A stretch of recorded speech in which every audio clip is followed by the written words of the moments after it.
Hello guys, this is your friend Naruto Audio Fanfics and we are back with a new fanfic. Which is what if Naruto had a brother the same age as Itachi? Part 1. And if you enjoy this fanfic then please press the like button and subscribe to my channel for more fanfic like this. And now let's start the fanfic. It was a Friday afternoon, and I found myself sitting on the bench outside of my apartment complex, lost in thought. The gentle breeze ruffled my hair as I contemplated the state of my favorite anime, Naruto, and its ill-fated sequel, Boruto, Next Generations. Sigh. Boruto is getting worse by the day, I muttered to myself, frustration etched on my face. They're just rehashing the same story from Naruto. As I pondered the decline of my beloved series, I absent-mindedly watched the world go by. People bustled about, each absorbed in their own lives, oblivious to the inner turmoil of a disillusioned anime fan. That's when I saw her, a little girl, no older than 6, her ebony hair fluttering in the wind as she darted toward the busy road. Her mother, engrossed in conversation on her phone with a friend, had her back turned, unaware of her daughter's reckless dash toward danger. "Hey, watch out," I shouted, my voice cutting through the air like a desperate plea. But the cacophony of the city drowned my words, and the mother remained blissfully ignorant of her child's peril.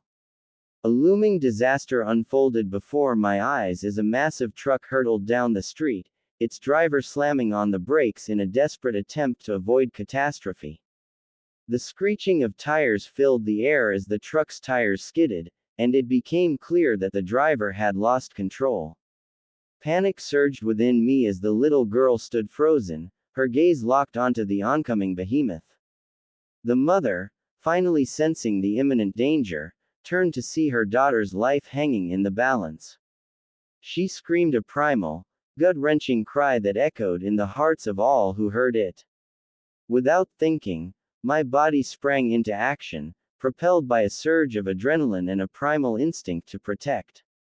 Time seemed to slow as I sprinted toward the little girl, the world blurring around me. Every muscle in my body strained with the effort, my sole focus on reaching her in time. The truck's horn blared, a mournful wail of impending disaster. My heart pounded in my chest as I neared the girl, my outstretched arms a beacon of hope.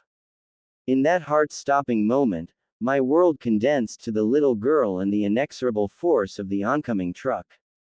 And then, I reached her. With all the strength I could muster, I pushed the girl out of harm's way, her tiny body tumbling into her mother's arms. I barely registered the relief that washed over the mother's face as she clutched her daughter tightly, tears streaming down her cheeks. But I had no time to revel in the rescue. I turned to face the truck, its colossal frame bearing down upon me with merciless intent. There was no escape, no way to evade the inevitable. The world seemed to hold its breath as I braced myself for the impact that would seal my fate. The truck's massive form loomed closer and closer, a juggernaut of steel and fate. I couldn't move, couldn't look away, as it closed the distance between us. In that surreal moment, I accepted my destiny with a mixture of resignation and peace. The collision was inevitable. The world exploded into chaos as the truck's front grille struck me with unimaginable force. I felt my body go airborne, a ragdoll in the grip of an uncaring force of nature. Pain, sharp and overwhelming, coursed through every fiber of my being, but I clung to consciousness with a tenacity born of sheer will. And then, darkness. There I was, suspended in a void of nothingness. It was a place of utter calm, where time held no meaning and emotions ceased to exist. I floated, weightless and detached, as though I had transcended the boundaries of existence itself. So, I guess I'm dead, huh? I mused aloud, my words echoing in the emptiness. At least I died saving the little girl. Well, I wonder what's next. Maybe it's like some of the religions say. As I contemplated the enigma of my existence, I felt a peculiar sensation, a gentle pressure, as though I was being squeezed from all sides. It was a sensation both comforting and disconcerting, a reminder that I was not alone in this void. The pressure intensified, and I felt myself being drawn toward a singular point as if I were being birthed anew. The sensation was both surreal and undeniable, a transition from one state of being to another. And then, with a rush of warmth and light, I was reborn. The world that greeted me was a stark departure from the darkness of the void. I was wrapped in something warm and soft, cradled in the loving embrace of an unseen presence. The cacophony of life assaulted my senses, a symphony of sounds and sensations that were both overwhelming and strangely comforting. "Welcome to the world, Kato," a voice whispered, its tone filled with affection and warmth. I blinked, trying to make sense of my surroundings. The voice, so tender and caring, was unfamiliar yet reassuring. It was then that I realized I was no longer the person I once was. I had been reborn into a new existence, a fresh start in a world brimming with possibilities. As I gazed up, I saw the faces of two individuals, a man and a woman, their expressions radiating boundless love and tenderness. The man, with spiky blonde hair and a sense of unwavering determination in his eyes, spoke first. "He's a cute one, isn't he?" he said, his voice filled with pride and joy. "He has the same hair color as you." The woman, with striking vermilion hair and a fierce maternal instinct, echoed his words with a smile that could banish even the darkest of storms. "Of course, he takes after his beautiful mother," she boasted while cradling me with gentle hands. Confusion swirled within me as I tried to comprehend the reality of my rebirth. Who were these people, and why had I been entrusted to their care? The questions bubbled to the surface, eager for answers, but for now, I was content to bask in the warmth of their embrace. In the quiet moments of the night, as I lay in the warm embrace of my new mother, I couldn't help but reflect on the journey that had brought me to this point. The memories of my former life were shrouded in the mists of the past like fragments of a story half remembered. But I knew that I had been given a second chance, a new lease on life, and I was determined to make the most of it. In the middle of August, the summer was in full swing, and it was just another normal day in the village hidden in the leaves. However, a little further away from the village, within the lush forest surrounding it, an extraordinary event was unfolding beneath a powerful barrier seal. Under the protection of this seal lay a woman with vibrant crimson hair, none other than Kushina Uzumaki, the Jinchuriki of the fearsome nine-tailed fox and the beloved wife of the renowned yellow flash of the hidden leaf, Minato Namikaze. "Ah, it hurts, you know," Kushina screamed, her voice echoing through the chamber as she writhed in agony while trying to bring her child into the world. Minato, standing by her side with his distinctive yellow hair and piercing blue eyes, was filled with concern. He had never seen Kushina in such excruciating pain before, and he couldn't help but worry about her. "I've never seen Kushina in so much pain before, that she cried out like this. Is she really going to be okay?" He pondered, his voice tinged with unease. "Yes, she's going to be fine. Now, just stay focused on the nine-tailed seal," reassured Lady Bawako Sarutobi, a woman with brown and black eyes, the wife of the third Hokage, Hiruzen Sarutobi, and the skilled midwife attending to Kushina's childbirth. "You're one of the strongest shinobi, Minato. Now, act like it and get a grip. Most men would have dropped dead from such pain long ago. We, women, are much stronger in these situations." Minato nodded, his resolve strengthened by Lady Bawako's words. He knew that his role was pivotal at this moment, to reinforce the weakening seal of the Jinchuriki while Kushina gave birth. As if to challenge their determination, the nine-tailed fox sealed within Kushina made its presence known. The seal's weakening during childbirth posed a significant threat, and Minato's presence was essential to prevent the catastrophe of the nine tails' escape. He's so strong. The Nine Tails is writhing to get out, Minato thought as sweat poured off his face. He turned to Kushina, his voice filled with urgency. Hang in there, Kushina, just a little while longer. Outside the chamber, vigilant Anbu Black Ops members stood guard, their faces concealed behind masks. Some of them were maintaining the barrier that surrounded the area while others guarded, preventing any unauthorized entry or exit. I can see the head now. You're almost there, Kushina, Lady Bawako declared as she observed the birthing process. Kushina, battling both the pain of childbirth and the raging Nine Tails, pushed forward with unwavering determination. Just hang in there. You're doing great, encouraged Lady Bawako's assistant. All the while, Minato clung to the seal, his willpower alone keeping the tailed beast at bay.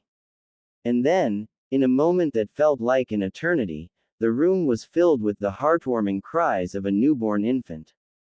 After countless hours of struggle, Kushina finally breathed a sigh of relief. Today, I'm a father, Minato said, a radiant smile gracing his face as he moved closer to see his child. But before he could touch the newborn, Lady Bawako scolded him gently, reminding him of the order of things: hands off, you. Mother first, and father second. Following her instructions, Minato patiently waited as the midwife cleaned and prepared the baby for his first encounter with the world. With great care, Lady Bawako then brought the tiny bundle of joy over to the exhausted mother. She gingerly placed the newborn in Kushina's loving arms, ensuring that mother and child shared this precious moment. It was a scene filled with tears of joy and profound emotion. With teary eyes, Kushina gazed down at her son, her heart overflowing with love. Welcome to the world, Kato, she whispered softly, her voice filled with warmth and affection. While Kushina and her son shared this intimate moment, Minato resumed his duty. With unwavering determination, he carefully retightened the seal that bound the Nine Tails. I know you just gave birth, but bear with me for a second, okay? He said to Kushina as he strengthened the seal, ensuring the village's safety. After the seal was once again secure, Minato finally had the chance to fully take in the sight of his child. Held securely in Kushina's embrace, their son was a testament to their love, featuring a blend of both their features. His facial structure mirrored his father's, while his vibrant crimson hair was unmistakably inherited from his mother. Minato couldn't help but marvel at the tiny life they had brought into the world. He's a cute one, isn't he? Minato beamed with pride and joy as he admired his newborn son. He has the same hair color as you. Kushina, her heart swelling with happiness, smiled at her husband's words. She cradled their son even closer and replied, of course, he takes after his beautiful mother. The baby, still drowsy from the warmth and comfort of his mother's embrace, gazed up at his parents with a mix of confusion and curiosity. In that quiet moment, as mother, father, and child shared their first precious minutes together, their love and care enveloped their new family with a sense of warmth that would carry them through the challenges and adventures that lay ahead. The journey of parenthood had begun for Minato and Kushina, and they were ready to embrace it with all the love in their hearts. As the days turned into weeks, I continued to adapt to my new life as an infant in this world. My new parents doted on me with unwavering love and attention that warmed my heart. It was a love I had never known in my previous life as an orphan, and it filled the void that had always lingered within me. With the passing of each day, I came to the realization that I was reborn into a fictional world, none other than my favorite anime, Naruto. The pieces of the puzzle fell into place when I heard my parents' last names. My full name was Kato Uzumaki. Yes, you heard me right, my last name was Uzumaki, and to top it off, I was born as the son of Minato Namikaze and Kushina Uzumaki. This revelation left me perplexed for a while because I thought, wasn't Naruto supposed to be their kid? If so, shouldn't my name be Naruto instead of Kato? This revelation threw me for a loop, and I grappled with the implications of this newfound identity. They were supposed to die sealing the 9 tails in Naruto on the day of his birth, I mused. As you can imagine, I was confused to no end. However, amidst the confusion, there was a profound sense of gratitude for not ending up as an orphan like Naruto did. The following days were a mix of wonder and confusion. I couldn't help but feel a connection to the characters I had watched and admired on the screen for so long. Minato Namikaze, the soon-to-be 4th Hokage, and Kushina Uzumaki, the red-hot-blooded habanero, were now my parents. As time went by, I tried to piece together as much information as I could about the world and the timeline I was in. Being a few-month-old infant, I was severely limited in my abilities to explore and understand the world around me. So, all I could do was observe my surroundings and eavesdrop on my parents' conversations, hoping for a clue as to what was going on. It was like trying to solve a puzzle with only a few scattered pieces.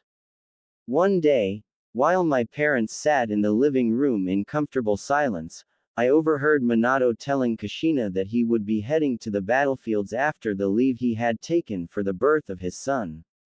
Kushina, looking worried and sad while holding little Kato in her arms, asked, "Do you really have to go, Minato? Can't you stay with us a little while longer?" Minato's expression carried a mix of determination and sadness as he replied, "I wish I could. I really wish I could just stay home with you and Kato. But as it stands, the war is intensifying, and Konoha has lost a lot of shinobi. We're being pushed back on all sides. If I don't go, we might lose the war, and I want to do all I can to make sure you and Kato are safe." With those words, Minato came closer and embraced them both, whispering, "I'll protect you guys no matter what." Sighing, Kushina simply said, "Please return to us safely, as they held each other tightly. From this conversation, I learned that my parents were in the midst of the Third Shinobi War. Well, I could have guessed that from their youthful appearances. For context, both my parents looked like they were in their early 20s, but having confirmation was reassuring. It was a time of uncertainty and danger, and my parents' concern for my safety became even more evident. The next morning, Minato left for the front lines after saying his heartfelt goodbyes to Kushina and Kato. The day went by just like any other, and Kushina, while sitting on the couch playing with me in her lap. That's when we heard a knock at the door. Kushina took me in her arms and walked to the door to see who it was coming. Who could it be? She wondered aloud. As she opened the door, a woman in her late 20s stood there with an infant in her arms, beaming at Kushina. She said, "Good to see you, Kushina. Oh, that must be Kato-kun you're carrying." Kushina's face lit up with joy as she exclaimed, "Makoto. Good to see you, and oh, my little Itachi-kun has gotten bigger since the last time I saw him. Come in, I'll make some tea, and we can catch up." It was during this reunion that it finally dawned on me. I now knew the timeframe in which I was born. I was the same age as Itachi, which made me 5 years older than Naruto and the others. This revelation added another layer of complexity to my existence. There I was placed right in front of Itachi Uchiha, the prodigy of the Uchiha clan. The Itachi that would be forced to massacre the Uchiha clan and shape the destiny of his brother and clan.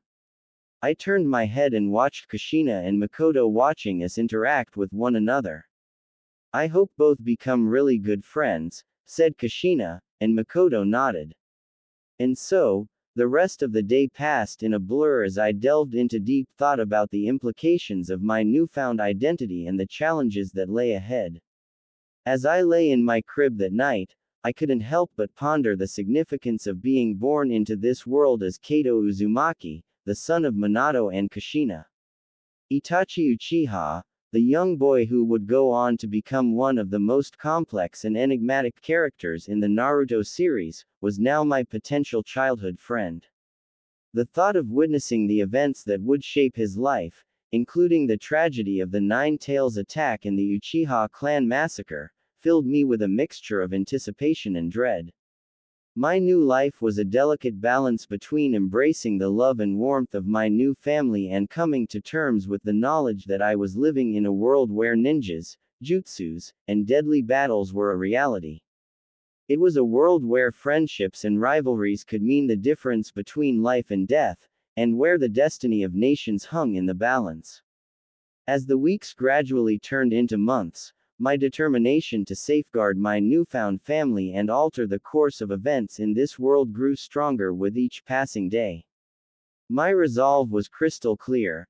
I needed to ensure the survival of my parents, Minato and Kushina, especially during the perilous night of Naruto's birth.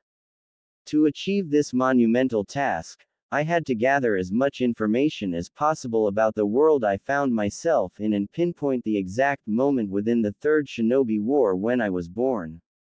One key revelation surfaced when Itachi and his mother, Makoto, paid us a visit a few weeks after my initial realization about my new identity.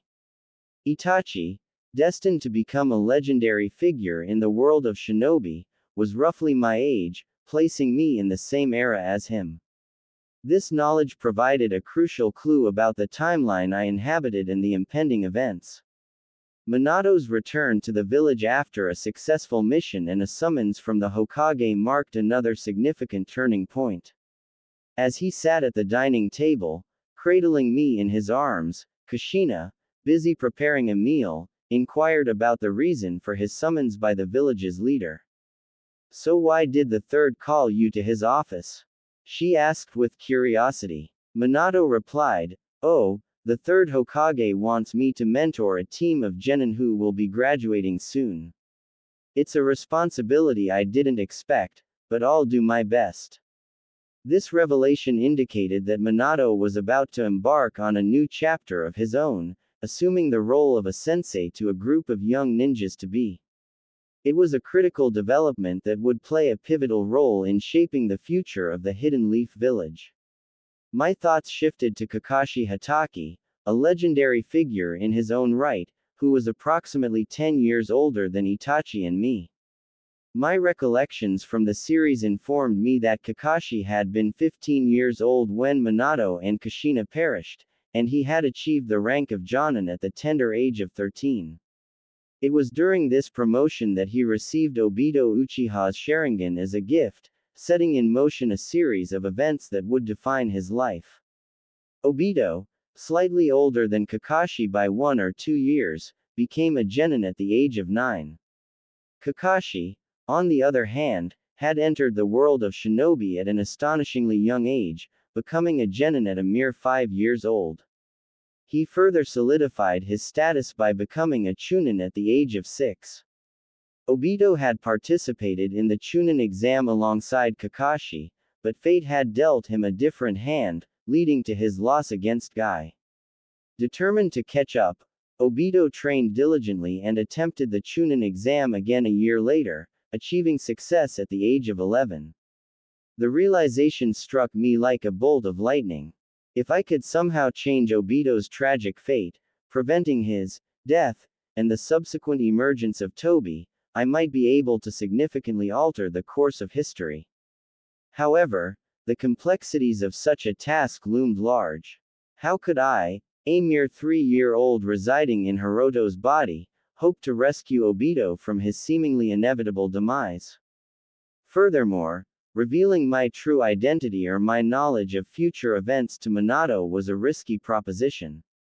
How would he react if he learned that a teenager from the future had taken possession of his son's body?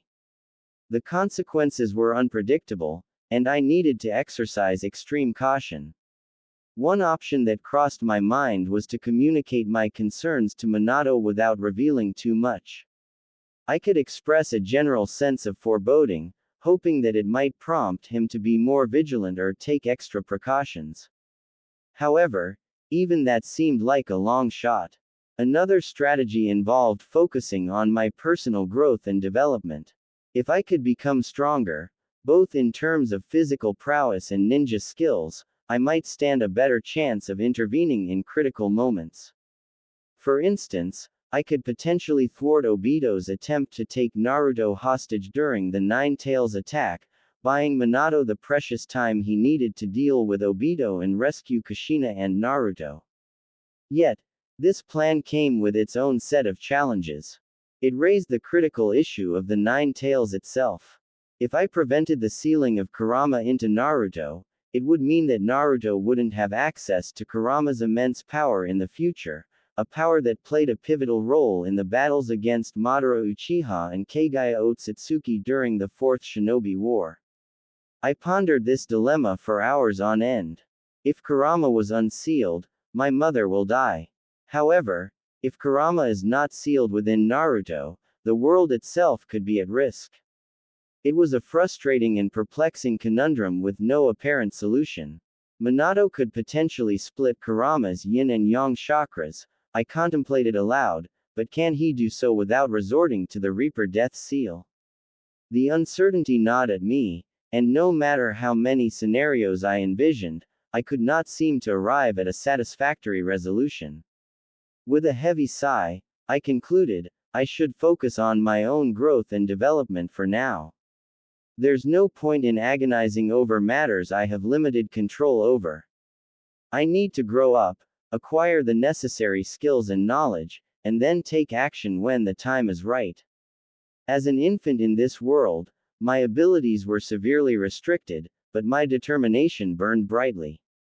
The path ahead was fraught with uncertainty and challenges, yet I was resolute in my determination to make the most of my unique circumstances. I had a new family to protect, a world to navigate, and a destiny to reshape. The journey had only just begun. As the weeks turned into months and the months into years, a considerable amount of time had passed, 3 years, to be precise. I had grown rapidly over these years, transforming from an infant into a toddler as I eagerly awaited the beginning of my shinobi training. In the mornings, I would watch with fascination as my father, Minato, prepared for his missions with Team Minato. His sense of duty, his unwavering determination, and his mastery of the shinobi arts were awe-inspiring. I couldn't help but admire him and aspire to be like him. Kushina, my mother, noticed my growing interest in shinobi training and decided to introduce me to some basic principles at home. She taught me about chakra, the life force that fueled a shinobi's abilities, and the different nature transformations. I absorbed this knowledge like a sponge, eager to grasp the fundamentals. On this particular day, I found myself beside my mother, Kushina, as we strolled down a bustling street filled with vendors and merchants. Our mission for the moment: buying groceries. Ka-chan, can we get some reichi, please? I inquired, my eyes sparkling with anticipation. Lychee is reichi, in Japanese, happened to be one of my absolute favorite fruits, so I couldn't resist the urge to request them. We just bought a box full of them yesterday. Did you eat them all? Kushina inquired, giving me a discerning look. Employing my best puppy dog eyes, I responded, but they are so good, pleading with all the innocence a toddler could muster. Sighing, she eventually succumbed to her son's persuasive gaze and bought some reichi for me. Make sure you don't finish them too quickly, or you won't get any for another week, you know, she cautioned. Apart from my reichi addiction, these last 3 years had been quite eventful. Minato, my father, had been assigned to the same team as in the original canon, Kakashi Hatake, Obito Uchiha, and Rin Nohara. They bore an uncanny resemblance to their canon counterparts, and while I had met them once or twice, most of my time was spent with Kushina and Minato when at home. This leads me to another significant development: my friendship with Itachi Uchiha. Due to our mother's frequent meetings and conversations, we often found ourselves having playdates. Itachi was remarkably intelligent for his age, and during our brief encounters, he informed me that his father was about to commence his training in the shinobi arts. Speaking of training, I had already determined the path I wanted to follow as a shinobi. There were different styles and approaches. Some, like Hashirama Senju and Naruto Uzumaki, relied on their physical strength and power to overwhelm opponents. Others, such as healers like Tsunade and Sakura Haruno, used their innate ability to heal and strike back. Then there were the all-rounders like Kakashi Hatake and Hiruzen Sarutobi, who excelled in various aspects of shinobi combat. However, my preference leaned towards the speed-type shinobi, exemplified by Minato Namikaze, all the previous Reikimamage, and Shisui Uchiha. These shinobi were swift and lethal, making them highly effective in their roles. Fast forward to the present day. I found myself helping Mom prepare an extravagant dinner, fully aware that Tu-chan would be returning home soon from his mission with Team Minato. She was whipping up ebi tempura and chicken katsu, two of our family's favorites. "I'm home," came my father's voice from the door. Upon spotting him, I rushed over and gave him a warm hug, enthusiastically greeting him, "Welcome home, Tu-chan." "Welcome home, dear. You're just in time. Hurry up and freshen up. We'll set the table," Kushina said with a radiant smile. After the meal, we all sat down and chatted about our respective days. When I finally mustered the courage to bring up the topic that had been on my mind for a while, I asked, "Mom, Tu-chan, can I start my shinobi training, please?" Kushina looked puzzled, wondering why I would want to begin my training at such a young age. She voiced her concern, saying, why would you want to start your training so soon? You should enjoy your childhood more, you know." But Itachi said he's already started his training in the shinobi way, and I don't want to fall too far behind, you know, I replied, subtly using Kushina's verbal tic.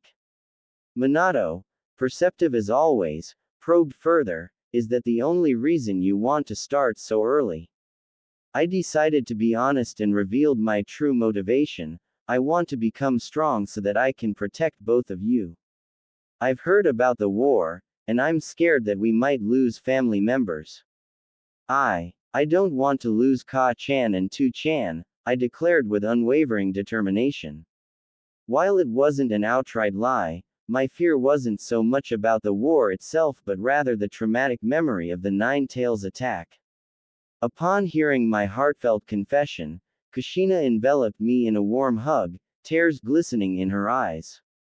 She reassured me, "You won't ever lose Ka-chan or Tu-chan, we're super strong, you know." Minato joined in, hugging us both tightly. After a while, we reluctantly let go of each other. Still nestled in Kushina's comforting arms, I looked up at Minato, who wore a gentle smile. "Well, we should get to bed soon because your training will start early in the morning," he announced. And so, as the night settled in and I drifted off to sleep, thoughts of my future shinobi training and the determination to protect my family filled my dreams. The journey ahead would be challenging, but with the unwavering support of my parents and the knowledge that I was pursuing this path to safeguard my loved ones, I felt ready to embrace the challenges and adventures that awaited me in the world of shinobi. The gentle rays of the sun filtered through my window, casting a warm glow that gently roused me from my slumber. The familiar voice of my mother, Kushina, filled the room, a perfect blend of gentleness and determination. "Kato-kun, wake up, or you'll be late for your first day of training." Instantly, my grogginess dissipated, replaced by a surge of energy and anticipation. Today marked the beginning of my journey as a shinobi, a path I had dreamed of countless times. Fully awake, I stepped into the shower, allowing the cascading water to invigorate my senses. The shower served as a ritual of preparation, clearing my mind and fortifying my determination for the momentous day ahead. Afterward, I dressed in the training attire my thoughtful mother had laid out for me on my bed, a simple white t-shirt and black pants. As I glanced at my reflection in the mirror, I couldn't help but contemplate the unique combination of features I had inherited from my parents.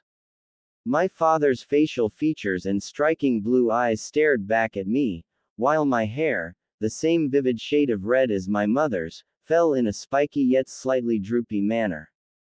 It was a distinctive blend, reminiscent of Shisui's hairstyle but longer and distinctly red. With my appearance satisfying me, I left my room, guided by the enticing aroma of breakfast wafting from the kitchen.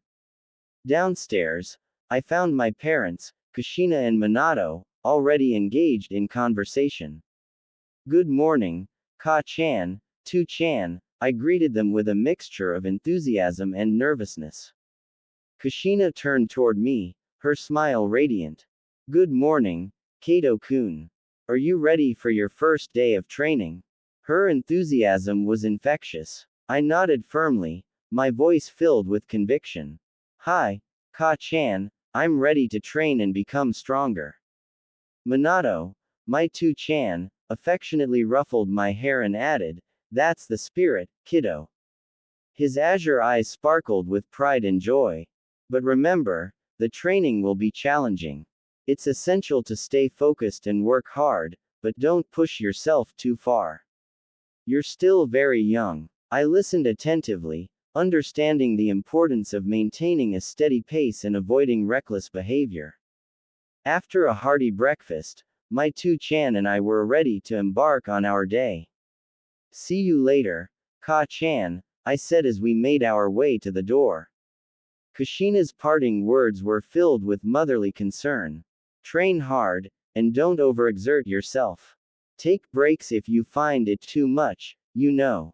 I'll bring you guys lunch. Please take care of him, Mina-koi," she said while hugging me. Minato reassured her, "You don't have to worry, Kushina. I'll keep him safe." With our goodbyes said, we left for the third training ground. As we journeyed along the road, my excitement couldn't be contained, and I found myself inundating my Tu-chan with questions. "Where are we heading?" I inquired as we ventured southeast of the village.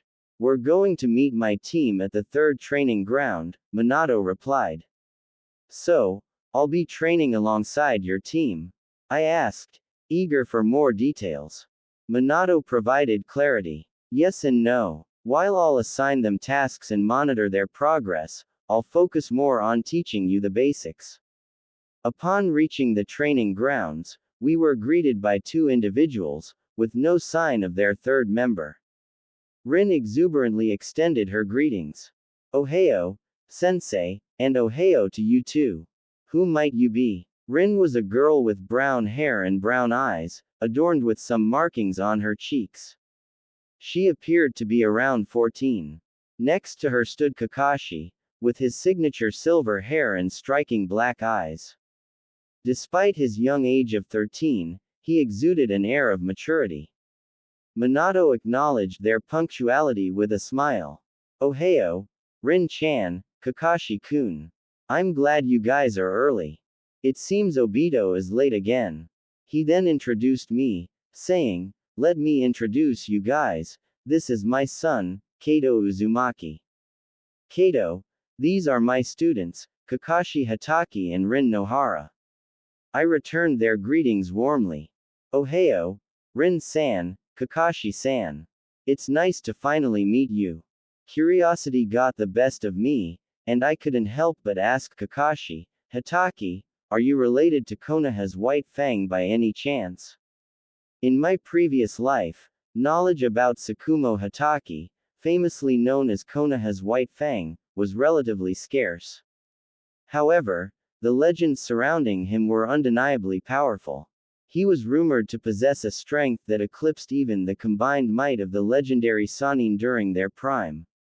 Tsukumo Hatake's prowess was considered one of the primary reasons Konoha had survived the brutal turmoil of the Second Shinobi War. Tragically, his life took a sorrowful turn when he fell victim to a series of unfortunate events. It was a heartbreaking shame that his exceptional abilities and unwavering dedication were overshadowed by the alleged incompetence of Hiruzen Sarutobi. This led to Tsukumo being unfairly used as a scapegoat for a critical mission's failure, allowing Danzo Shimura to maliciously spread damaging rumors about him. The weight of these false accusations ultimately pushed him to commit a tragic act of suicide, marking the untimely end of a shinobi legend.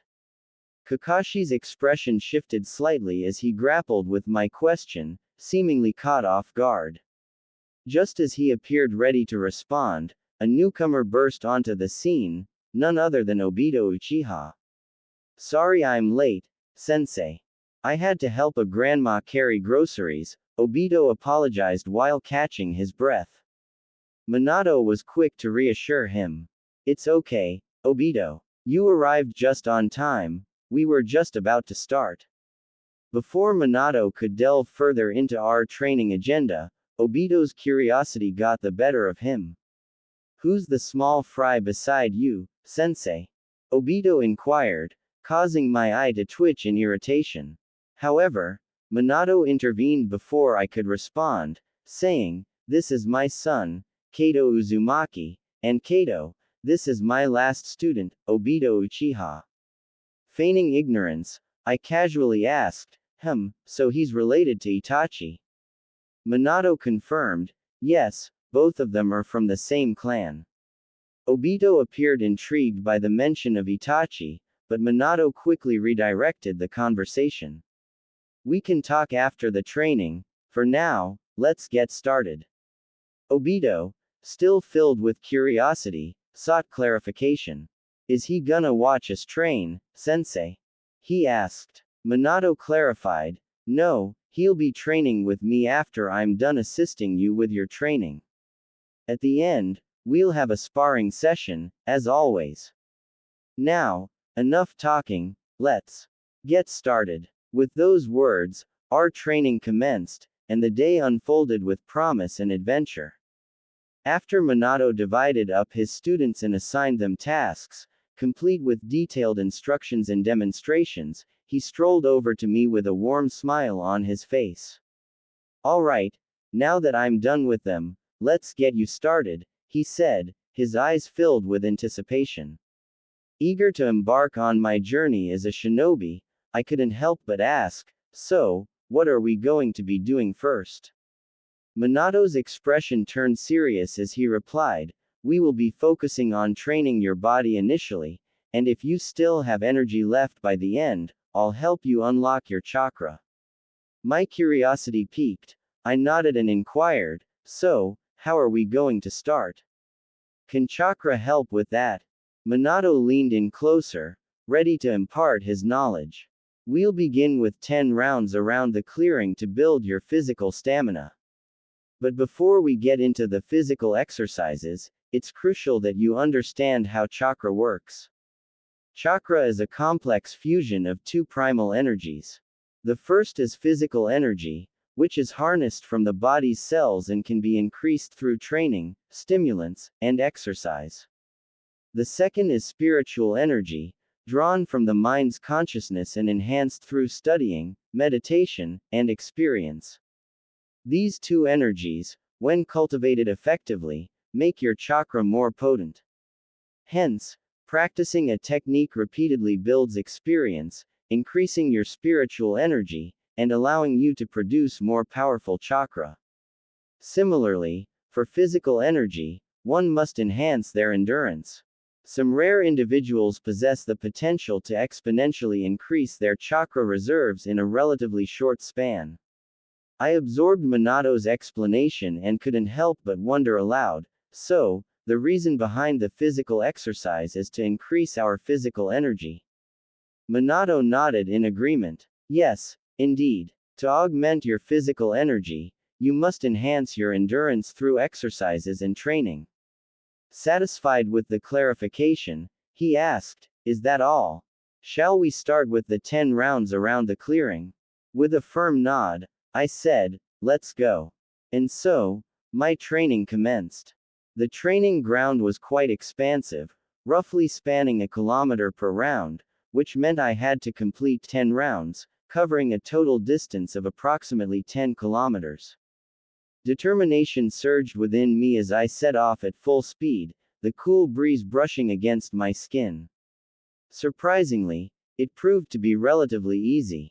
I finished all 10 rounds without much difficulty and found myself slightly short of breath. It seemed that my Uzumaki lineage from my mother had granted me an inherent advantage. In my previous life, I wouldn't have been able to complete a single round, let alone 10, with energy to spare. Good job, Kyoto. You did great, Minato exclaimed, his approval filling me with a sense of accomplishment. Now, let's move on to the rest of your training.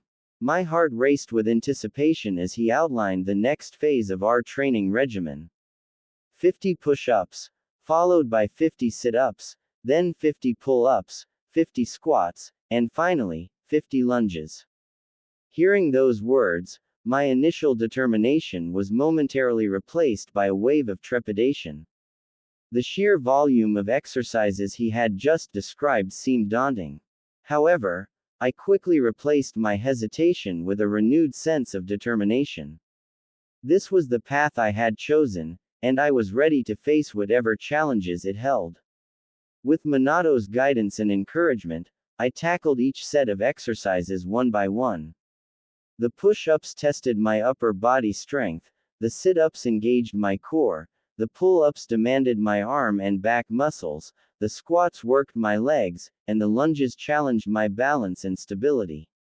As I pushed through the repetitions, I could feel my body growing stronger with each passing moment.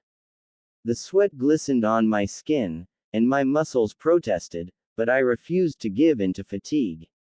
Minato watched closely, offering guidance and corrections to ensure that I maintained proper form and technique throughout. His presence served as a constant reminder of the importance of discipline and dedication in the path of a shinobi. As I completed the last lunge, a wave of exhaustion washed over me, but it was accompanied by a profound sense of accomplishment. I had pushed my limits and emerged stronger for it. Minato's voice broke through my reverie, praising my effort. Impressive, Kyoto. You've completed the first phase of your physical training admirably. With a grateful smile, I replied, "Thank you, Tu-chan. I couldn't have done it without your guidance." Minato's eyes held a glint of pride as he said, "We're just getting started. Now, it's time to move on to the next aspect of your training." As I caught my breath and prepared for what lay ahead, Minato began explaining the importance of balance and agility in a shinobi's skill set. He emphasized that mastering these attributes would be crucial for a wide range of missions, from reconnaissance to combat. He also emphasized the significance of adaptability, explaining that a shinobi must be prepared to face various terrains and situations. With this in mind, Minato introduced a series of exercises designed to enhance my balance and agility. These exercises included walking on narrow wires, traversing uneven terrain, and even practicing acrobatic flips and rolls. As I attempted these exercises, it became clear that balance and agility were skills that required both physical and mental finesse. Each step on a narrow wire demanded precise control of my body while navigating uneven terrain tested my ability to adapt quickly. The acrobatic maneuvers challenged not only my physical capabilities but also my mental focus and spatial awareness. Throughout this phase of training, Minato remained a patient and encouraging instructor.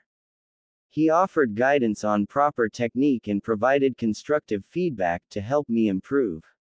It was evident that he was invested in my growth as a shinobi, and I was determined to meet his expectations. As the days went on, I continued to train diligently, gradually honing my balance and agility to a level that satisfied Minato's exacting standards. Alongside these physical exercises, the day had been long and grueling.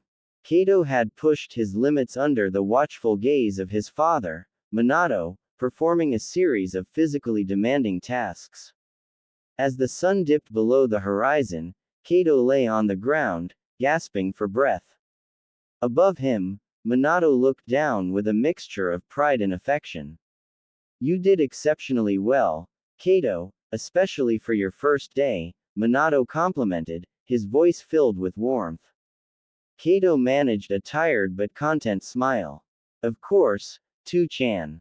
I'm determined to surpass you one day.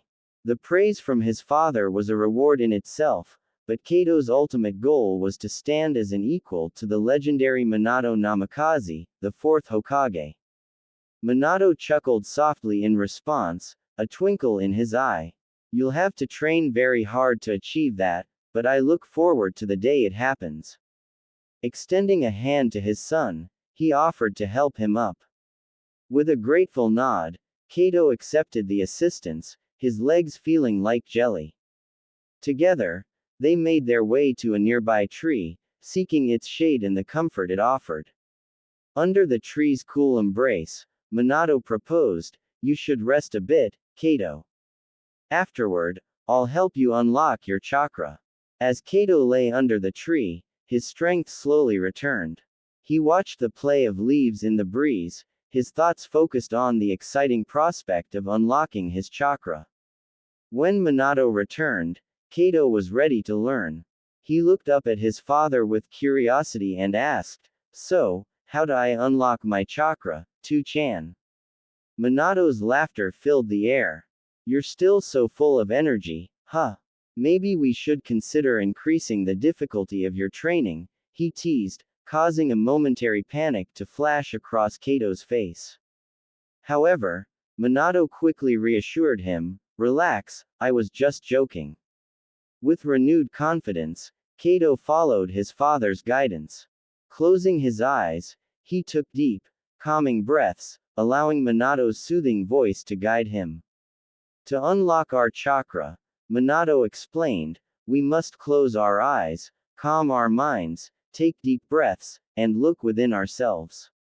Feel the warmth at your core and gently coax it to the surface. Kato followed the instructions diligently. His mind and body grew still as he reached inward, searching for that elusive warmth. Slowly but surely, he felt it, a surge of power that resonated from deep within him. His chakra flowed through his being like a river, and for the first time, he felt truly connected to this hidden wellspring of energy. Excitement and wonder washed over Kato as he realized the immense potential within him. He could almost feel the world bending to his will, responding to his newfound power. Minato's soft voice interrupted his reverie. "Now, gently release it." Obeying his father's guidance, Kato gradually let go of the chakra he had summoned. When he opened his eyes, he met Minato's proud gaze. "Well done, Kato. You've unlocked your chakra," Minato congratulated him. Minato's smile widened as he continued to mentor his son, explaining that unlocking chakra was just the beginning. The true mastery lay in controlling its flow and manipulating it, a journey that would transform Kato into a formidable shinobi. To aid Kato in his training, Minato handed him a simple leaf. "This is called the leaf-sticking exercise, taught at the academy," Minato instructed. "It may seem simple, but it's an effective way to practice chakra control. Your task is to stick the leaf to your forehead using chakra. This will help you regulate your chakra flow and the amount of chakra you use. Apply too much, and it will burn, too little, and it will fall off. I want you to master this exercise." Kato accepted the challenge with determination. As he attempted to make the leaf adhere to his forehead, he quickly realized that the task was more challenging than it appeared. Focusing his chakra to hold the delicate leaf in place required finesse and precision. Minato watched Kato's struggles and provided guidance, saying, "It's because you're an Uzumaki, Kato. Members of the Uzumaki clan tend to have an abundance of chakra, making it more challenging to control." As Kato continued to practice, Minato called his team for a sparring session. While he trained, Kato occasionally lost concentration, stealing glances at the intense spar unfolding before him. Minato displayed remarkable skill, sparing no mercy as he decisively defeated his students. As they finished, Kato's attention was diverted once more. A gentle voice called out to him, and Kato turned to see his mother, Kushina, approaching with a warm smile. She sat beside him and embraced him warmly, asking, "So, Kato-kun, how was your first day of training?" Kato leaned into his mother's embrace, comforted by her presence. "It was great, Ka-chan. Tu-chan taught me a lot of things," he replied enthusiastically, sharing the highlights of his day. Minato, seeing Kushina wrapped up his team's training session, beckoned them to join, as they enjoyed a nice lunch that Kushina had prepared for them. "It has been a few months since my parents commenced my shinobi training, and I've made substantial progress since then. My training regimen has been intensified to match my swiftly developing skills and abilities. I've successfully mastered the leaf sticking exercise, though I must admit it took me longer than expected, approximately a month. Additionally, I've delved into the tree walking exercise, and I take pride in the fact that I achieved mastery in a relatively short span, around just a week. Beyond these chakra control exercises, a few weeks into my training, my parents initiated my taijutsu instruction, involving a series of katas. The unique taijutsu style made by Minato, which my parents have been teaching me, uses the Academy's taijutsu style as a base and adapts it to suit his fighting style. This style emphasizes speed and precision, focusing on pressure points, in contrast to the Hyuga clan's gentle fist, which targets chakra points, or Might Guy's taijutsu style, which leans on both power and speed. While some may argue that Minato's taijutsu skills aren't exceptional, I beg to differ. Minato's proficiency in taijutsu is genuinely impressive. Despite the perception that he might be physically frail, his exceptional chakra reserves and control effectively counteract any such notion, greatly augmenting a shinobi's strength and resilience. In terms of speed, Minato's reflexes and reactions surpass even those of the renowned Eight Gates guy. His timing and execution consistently demonstrate precision, even when confronting formidable opponents like A, whose physical abilities eclipse even those of Seven Gates guy in terms of speed and offense. Even without relying on Hiraishin, Minato could effectively evade attacks due to his exceptional reflexes and reactions. However, the use of Hiraishin provides him with an offensive option and enhances his flexibility, particularly when it's challenging to outmaneuver us solely through speed. With Hiraishin, he can swiftly execute surprise attacks from behind, emphasizing the critical role of reflexes and reactions in taijutsu battles. It's not unreasonable to assume that Guy would find it exceedingly difficult to land a hit on Minato in a direct confrontation, even without Minato employing Hiraishin. Minato's reflexes are so acute that he can effortlessly evade any incoming attacks, a feat even more impressive when considering his ability to outpace Obito's movements during their encounter. While it's a known fact that Guy cannot withstand a Rasengan due to the lack of modifications or healing abilities like Obito and Kabuto, a face-off between Minato without Hiraishin and Seven Gates Guy would likely result in Minato's victory. Furthermore, we haven't even factored in Minato's Sage mode for this scenario. When pitted against Eight Gates Guy, it becomes a challenging battle, but one that's likely to conclude swiftly. The key question revolves around whether Guy unleashes all 8 gates from the outset, granting him a staggering 100-fold increase in power over his base mode. While Minato with Hiraishin can effectively evade any attacks Guy hurls at him, he can also maintain a safe distance or redirect Guy's assault, akin to guiding thunder, especially if Guy were to employ the Night Guy technique. Minato could secure victory without necessarily adopting an offensive stance or tapping into Sage mode. In all honesty, given Minato's space-time abilities and status as the fastest shinobi of his era prior to the emergence of the Six Paths users, he seems nearly invincible in a taijutsu showdown. Sage mode further bolsters his physical prowess to the point where Guy's capabilities, even with 7 gates, appear akin to those of a genin in pure taijutsu. Ignoring my rant on taijutsu, my training in this discipline is advancing well. According to Mai Tu-chan, my taijutsu proficiency might surpass that of most academy students. Mai Ka-chan, who serves as the primary fuinjutsu expert in our household, has mentioned that she will commence my fuinjutsu training shortly. I'm particularly excited about this prospect, as she was the one who instructed Mai Tu-chan in Minato Namikaze's fuinjutsu techniques. Beyond the developments in my training, several noteworthy events have occurred. For instance, Kakashi was recently promoted to the rank of Jonin. While I cannot confirm whether he is the youngest ever to achieve this distinction, he did attain Jonin status at the age of 13, a milestone that puts him 2 years ahead of my father's pace. This reminds me of the period leading up to the Canopy Bridge mission. And now, we find ourselves in the present moment, perched on a tree branch with Mai Ka-chan Kushina.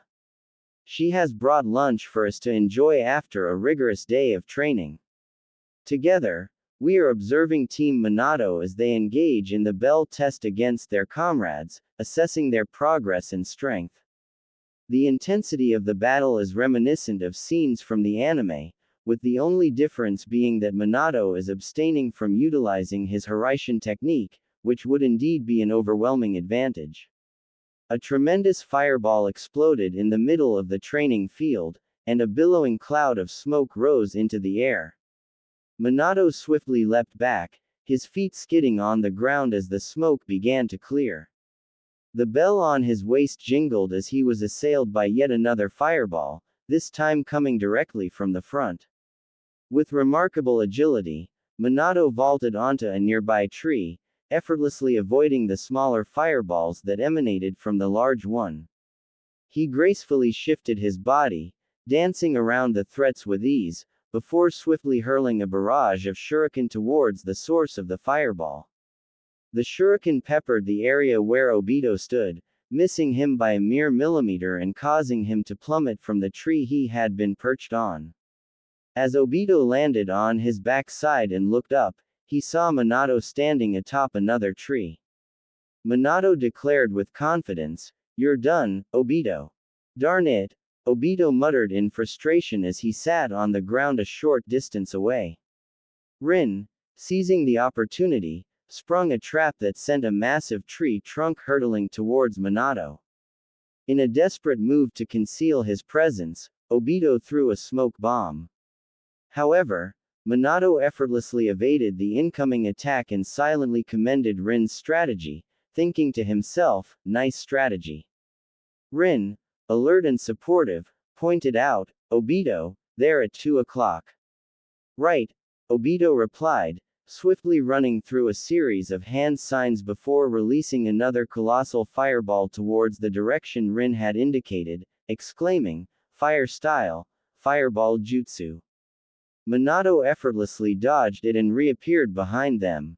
Minato commented, "Almost had me there. But, sensei, how did you?" Rin began, her initial shock giving way to resignation as both she and Obito sighed in defeat. "We blew it again," Obito grumbled. Minato thought to himself, "You've grown strong, both of you, and I'm impressed with your teamwork." He now contemplated the next step. Suddenly, a shuriken came hurtling towards him. Minato skillfully deflected it, thinking, "What timing?" Just as he had that thought, Kakashi emerged from the side and attempted to slash at Minato, who effortlessly evaded the attack. "Kakashi!" Both of Minato's students exclaimed, surprised to see him openly attacking their sensei. As Kakashi continued his relentless assault, Minato adeptly evaded and deflected all of his attacks. "Sensei, today's the day I win," Kakashi declared confidently as he pressed on with increased ferocity. Minato, with a serious expression, asked, "You've been biding your time, was that your strategy?" No, it would be too hard to fight you while watching over those two, Kakashi replied, revealing his true intentions. Realizing Kakashi's plan, Minato acknowledged, "That's why you were waiting for me to defeat them." Kakashi then sprung a trap, causing the ground to explode with paper bombs. It seemed as though the explosion had consumed Minato, but he reappeared on a tree branch with hardly a scratch. As soon as he reached the branch, he was faced with a volley of shuriken, which he deflected with grace. At that moment, Kakashi materialized behind him, attempting to kick him, but Minato swiftly blocked the attack. Kakashi continued to engage Minato in a bout of taijutsu, but Minato effortlessly evaded all of Kakashi's moves. During this exchange, Kakashi was briefly able to touch the bells. "Not bad, Kakashi, but not enough to beat me," Minato said with a smirk after pushing Kakashi away. "I'm not through yet, sensei," Kakashi retorted, disappearing in a puff of smoke, revealing himself to be a shadow clone. "A shadow clone," Minato remarked with a smile, standing confidently. "This isn't complete, but," Kakashi said as he formed hand signs, channeling chakra into his hand, generating lightning. "Now, I'll finish this," Kakashi declared. "I told you, didn't I?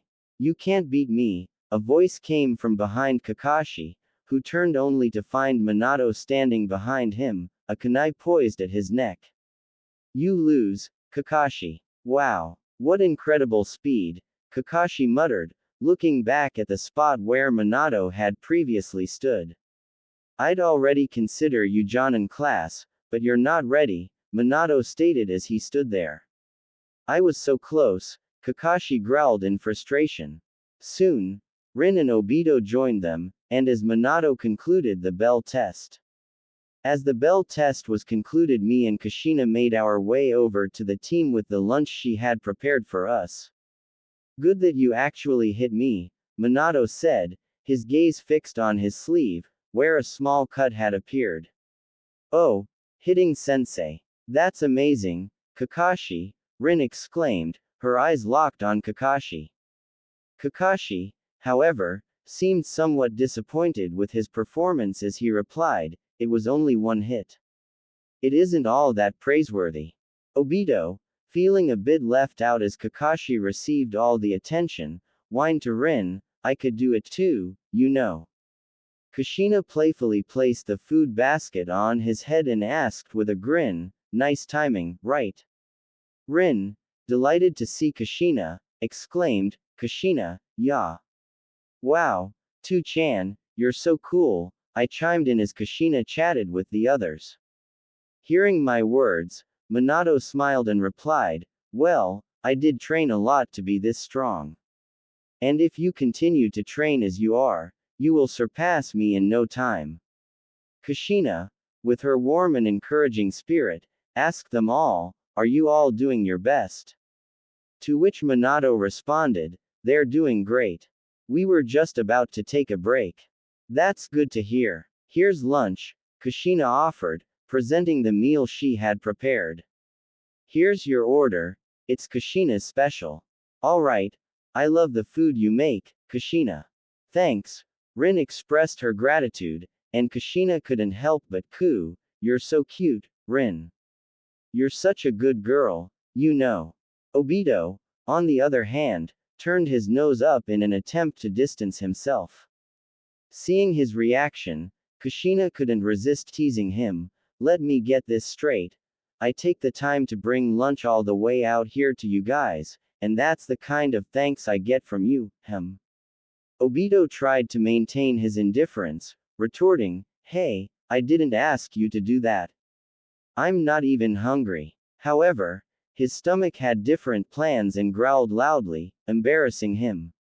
As we settled down to enjoy Kushina's specially prepared lunch, the atmosphere became more relaxed. The food was a testament to her culinary skills, and I couldn't help but savor each bite. It was moments like these that made me appreciate the bonds we shared as a team and as friends. Rin, always the cheerful one, broke the silence as she commented, "You know, Minato-sensei, it's moments like these that make all the hard work worth it." Minato nodded in agreement, a contented smile on his face. "You're absolutely right, Rin. Training is essential, but so is taking the time to enjoy the company of friends." Obito, who had initially been sulking, seemed to brighten up a bit. "Yeah, you guys are lucky to have each other. I guess I'm lucky too," he mumbled, his usual demeanor softened by a hint of vulnerability. Kushina, ever perceptive, reached over and tousled Obito's hair playfully. "Of course, you're lucky, Obito. We're all here for each other, no matter what." As I observed this interaction, I couldn't help but reflect on my own thoughts. I had never gotten too close to Obito, knowing what he would ultimately become. But witnessing him now, I struggled to reconcile the idea that this Obito would one day become the masked man. He seemed so weak, so far removed from the power that the masked man had displayed. Hashirama's cells in his Mangekyo Sharingan were incredibly overpowered, and without those boosts, it was hard to imagine Obito achieving even a fraction of what the masked man had accomplished. Was Rin's death the sole catalyst for Obito's transformation, or had Madara played a more significant role in his descent into darkness? These questions had haunted me for some time, and observing Obito in his current state only deepened the mystery. It was difficult to fathom how someone with such he could fall so far. A few days after their training session, Minato and his team received a summons to the Hokage's office for a crucial mission. Kakashi was assigned to lead a mission to destroy the Canopy Bridge, while Minato himself was tasked with engaging the Stone Village army on the front lines, a battle that had pushed the Leaf Village to the brink of defeat. As the departure time neared, a small crowd gathered at the village gates, among them Team Minato. Kushina and I were there to see them off. Amid heartfelt farewells and some stern words from Kushina, who warned Obito against recklessness, Minato posed the question, "Are you ready?" In unison, his team responded, "Yes, sensei." Turning towards us, Minato added, "Kushina, Kato, see you soon." Kushina chimed in, "Take care and give it your all, everyone." Kakashi and Rin nodded in response, while Obito seemed less interested. Kushina then turned her attention to Obito. "And you, Obito?" Obito raised an eyebrow, his face showing irritation. "What's it now?" With a serious expression, Kushina continued, "You can be clumsy, rash, a bit of a bumbler, and let's not forget, a knucklehead. So, be extra cautious out there. Because if you come back hurt, you won't just get my fist." "Got that." Obito lowered his head, but a wry grin crept onto his face. "Who do you think I am, anyway? I'm going to become Hokage, Lord Obito Uchiha. So don't worry, there's nothing to be concerned about. I'll ensure the mission's success and bring everyone back without a scratch." "That's a promise," he declared confidently. Kushina smiled in response. "You better keep that promise," she said, and they both shared a laugh as we watched. I turned to Minato and embraced him tightly. "Please, be careful. I don't know why, but please, just be careful, okay?" Minato returned the hug and reassured me with a smile, saying, "Don't worry, we'll be fine." After a few more exchanged words, they embarked on their mission. Kushina and I stood there in silence, watching them disappear into the horizon. "I hope they'll be alright," I said to Kushina. "They'll be fine. They're strong, you know," Kushina replied with a reassuring smile. Over the past few days, I had subtly hinted at my concern to both Minato and Kushina about the mission.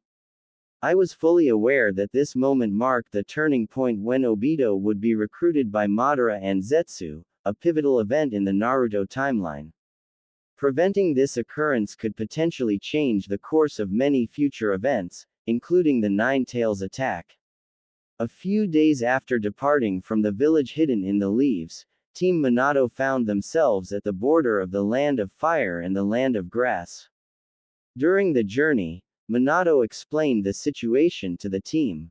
As of today, Kakashi has become a Jonin like me, said Minato. We'll split into 2 units led by Kakashi and myself in order to give us the best chance of success. We are suffering from the biggest lack of manpower the Hidden Leaf Village has ever seen, remember, explained Minato. Kakashi will be the captain of a 3-man squad, with you and Rin, Obito. Actually, Obito, remember our talk about giving Kakashi a present? Rin asked Obito. Sorry, I wasn't listening, said Obito with a scowl. This is my gift, a custom-made kunai knife just like the one I carry. It's sort of heavy and odd-shaped, but once you get accustomed to it, it's easy to use, Minato added. Rin then handed Kakashi her gift, saying, and this is from me. Here, I made a personalized med kit for you, Kakashi. I adjusted things a little to make it easier to use. Yeah, thanks, replied Kakashi, then looked at Obito with an expectant expression. What about you, Obito? Asked Rin. Embarrassed, Obito replied, if you were expecting a gift from me, you can forget it. Well, I wasn't expecting anything from you anyway. It probably would have just been a piece of junk. Useless crap like that would just be excess baggage, Kakashi said. Kakashi, you just wait until my Sharingan awakens, said Obito, clearly offended by Kakashi's remark. Oh, come on. Don't start fighting, pleaded Rin.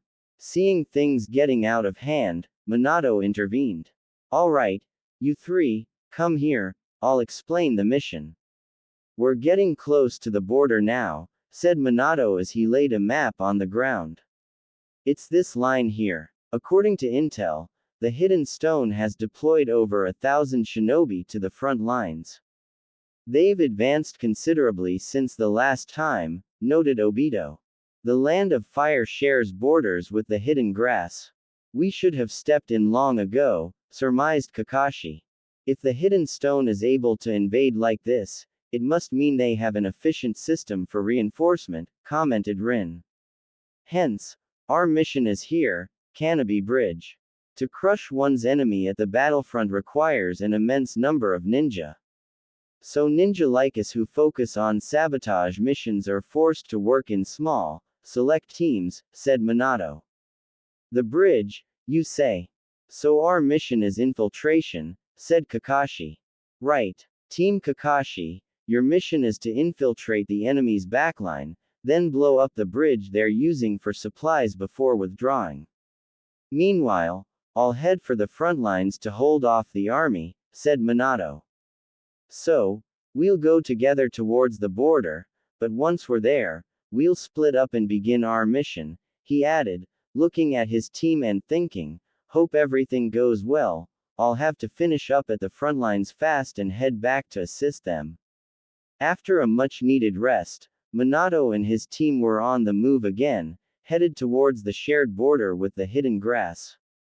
This mission marked Kakashi's first time as a team leader, and Minato saw it as an opportunity for him to gain valuable experience. Kakashi took the lead, his senses sharp and alert. But it didn't take long for him to come to a halt, prompting Obito and Rin to stop and scan their surroundings as well. Nice, Kakashi, Minato thought to himself, his keen senses having detected the presence of an enemy ninja moments before. Perched atop a sturdy tree, a ninja from the Hidden Stone concealed himself, patiently waiting to ambush the Konoha shinobi.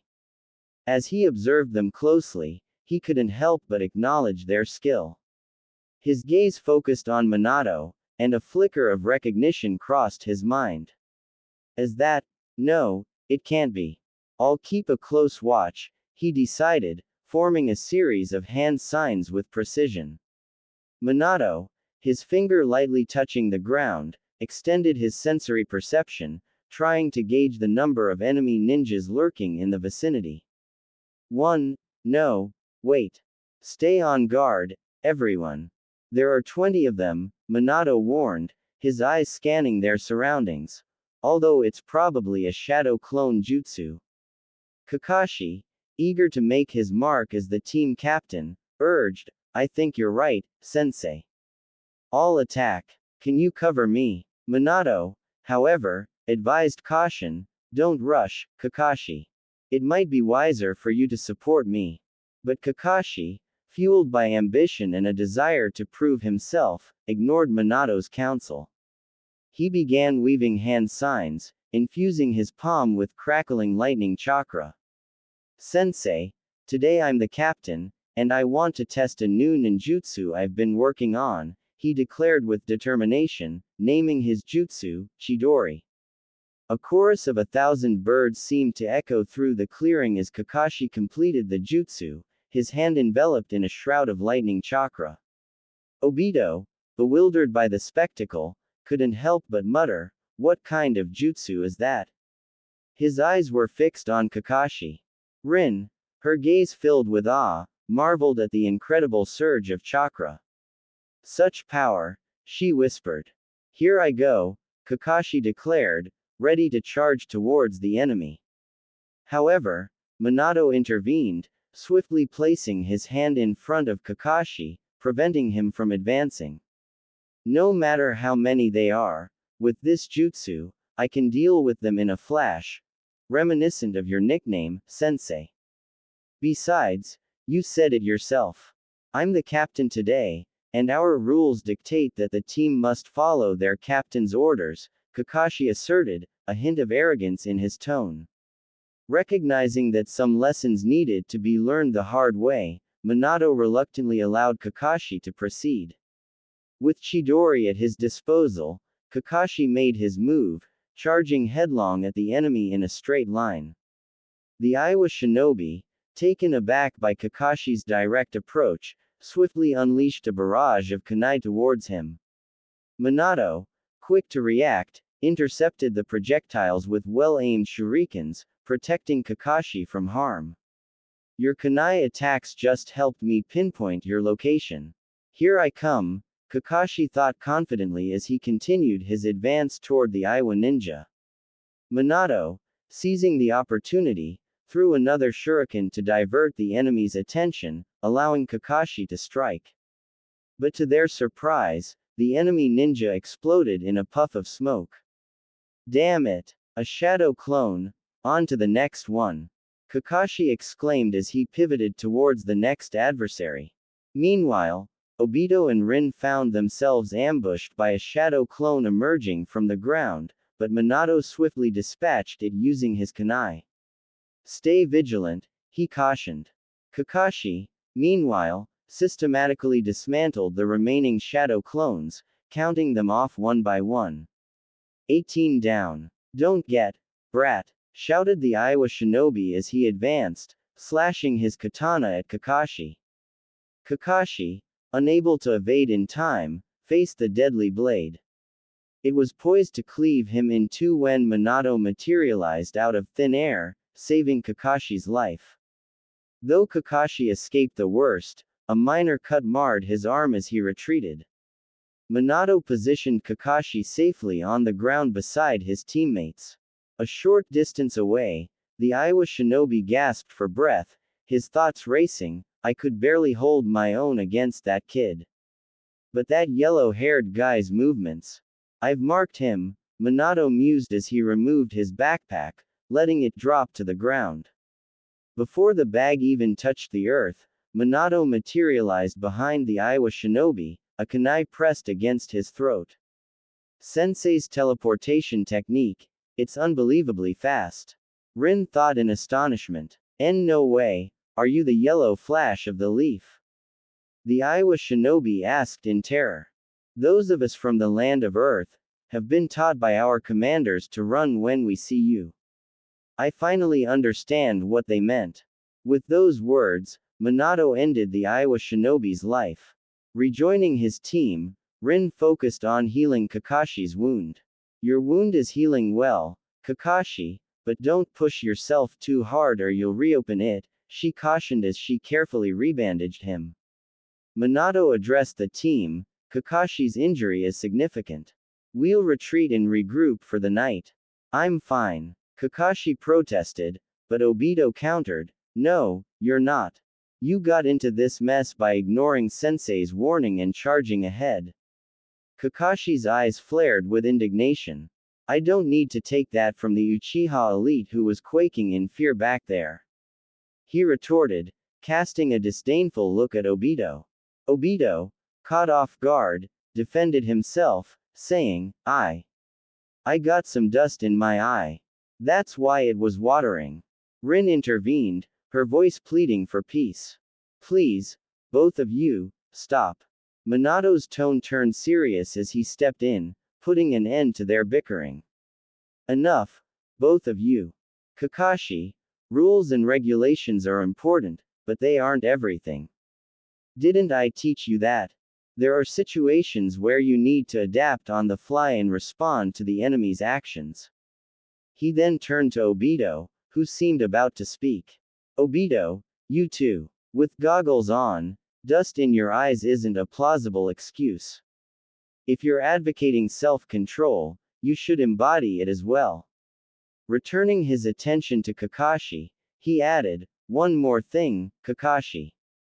I strongly advise against using that jutsu again. Your concentrated, high-speed attack is undeniably powerful, but it leaves you vulnerable to counterattacks. It's an imperfect jutsu, and I don't want to see you put your life on the line unnecessarily. Minato then addressed the entire team with a profound message. Remember, above all else, a shinobi's most critical asset is teamwork. Deciding to rest for the night in order for Kakashi to heal a bit more, later on, during Minato's watch, Obito learned from Minato about the tragic fate of Kakashi's father and why Kakashi was so hell-bent on rules. The next morning, Rin checked up on Kakashi and said, it's healing well. But don't overexert yourself, or you'll reopen the wound, while rebandaging Kakashi. The following morning brought a fresh start, with the team ready to resume their mission. Minato gathered them and announced their next course of action. From this point forward, we'll be splitting up. I wish you all the best of luck. The enemy we encountered yesterday was operating alone, but now we'll be facing teams. Stay vigilant. Obito, a hint of embarrassment in his voice, spoke up, let's go, Captain. Minato, offering a warm smile, responded, indeed. Let's go. Scatter. With that, Minato and Team Kakashi dispersed, each member sprinting in a different direction. As Minato dashed towards the front lines, a sense of unease gnawed at him. I must conclude matters quickly at the front and then rush to their aid. I hope everything unfolds smoothly, he pondered, increasing his speed as he neared the impending battle. The days since Team Minato had embarked on their mission had been a whirlwind of anxiety for me. My hope rested on a subtle hint I had dropped, wishing that Minato would exercise utmost caution during the mission. I prayed fervently that he would arrive punctually to rescue Obito and thwart Madara's sinister plans to capture Obito. Despite my efforts to maintain a cheerful facade, my unease must have been evident to Kushina. She had taken it upon herself to keep me occupied with training and had finally consented to introduce me to the art of Fuinjutsu, something I had been pestering both Minato and her to teach me for quite some time. It was a typical morning after my rigorous training session under Kushina's watchful eye when she, with a teasing grin, proposed, say, Kato-kun, since you've been so diligent in your training lately, what do you say I start teaching you Fuinjutsu? My face erupted with excitement upon hearing her words. Really? You'll finally start teaching me Fuinjutsu? I exclaimed with genuine enthusiasm. This was the moment I had eagerly awaited for years. In my previous life, information about Fuinjutsu had been scarce, except for the knowledge that the Uzumaki clan were its masters. The clan had been destroyed out of fear of their power. Fuinjutsu was known to be challenging to learn, yet its techniques were incredibly potent and versatile. Some of the most renowned jutsu in the shinobi world were fuinjutsu based, including the Hiraishin no Jutsu, Impure World Reincarnation, Byakugo no In, Shiki Fujin, and many more. The fact that I would be learning from one of the last Uzumaki fuinjutsu masters was the icing on the cake. When she nodded in affirmation, I couldn't help but ask, "Can we start now?" Kushina couldn't hide her amusement at my eagerness. "Oh, someone's eager, I see," she chuckled. "We can start right after lunch." With that, she turned and strolled toward the house. After we returned home and had our lunch, I followed Kushina to her home office, which I had affectionately dubbed the fuinjutsu room. This was where she spent most of her time when not taking care of me or when she left me in the care of a shadow clone. Since Kushina wasn't permitted to leave the village on missions, she worked on seals for the Hidden Leaf Village as the head of the Sealing Barrier Division. She gathered a few materials and then led me to the living room. "We'll start with your calligraphy. Until your calligraphy is up to scratch, I won't be teaching you any fuinjutsu. Understand?" Kushina said with a stern expression on her face. And so began a long day of painstaking work as I labored to improve my calligraphy, discovering that Kushina could be quite the taskmaster when it came to teaching sealing techniques. It took 3 days of rigorous practice for Kushina to finally approve of my calligraphy skills as acceptable for diving into the art of sealing. During this time, I also gained valuable insights into the differences between Uzumaki-style fuinjutsu and other fuinjutsu from Kushina. In the show, it had been mentioned that Minato had learned the Uzumaki style from her, but now I had the opportunity to understand it more deeply. From what I could glean from Kushina's teachings, fuinjutsu was akin to programming, with each village having its own unique style, much like different programming languages. The Uzumaki style was renowned as the most advanced form of fuinjutsu, and this explained why Minato had been able to recreate the Flying Thunder God Jutsu. Few individuals, after Tobirama, had successfully mastered it, and other nations had failed to replicate it, despite having access to Minato's kunai. The secret lay in the fact that it was written in the Uzumaki style, a style that Tobirama had learned from Mito, and Minato had learned from Kushina. Without knowledge of this unique style, others couldn't decipher its secrets. Kushina's insights into the intricacies of fuinjutsu fascinated me. It was clear that mastering this art would not only enhance my skills but also grant me a deeper understanding of the shinobi world's hidden mechanisms. With Kushina as my mentor, I felt privileged to embark on this journey of discovery. As our training progressed, Kushina introduced me to the fundamental principles of fuinjutsu. She emphasized the importance of precision, patience, and concentration in mastering this complex art. Each seal was a carefully crafted arrangement of symbols, and the slightest error could have catastrophic consequences. Kushina recounted stories of disastrous fuinjutsu mishaps, highlighting the gravity of the discipline we were delving into. One sunny afternoon, as I sat cross-legged in the living room, Kushina began to explain the basics of seal construction. She took out a scroll filled with intricate diagrams and symbols. Fuinjutsu is not just about inscribing random symbols on a surface, she began, her eyes gleaming with knowledge.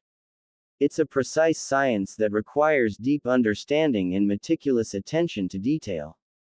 I watched intently as she unrolled the scroll and pointed to a complex seal formation. "This is a basic containment seal," she explained. "It's used to trap or seal objects, substances, or even chakra. The effectiveness of such a seal depends on the accuracy of its construction and the intent behind it." Kushina went on to demonstrate the process of creating a containment seal step by step. She emphasized the importance of maintaining a calm and focused mind during the process. "Your chakra control is crucial in fuinjutsu," she said. "It's what empowers the seal and gives it its function. The energy you infuse into the symbols must be consistent and balanced.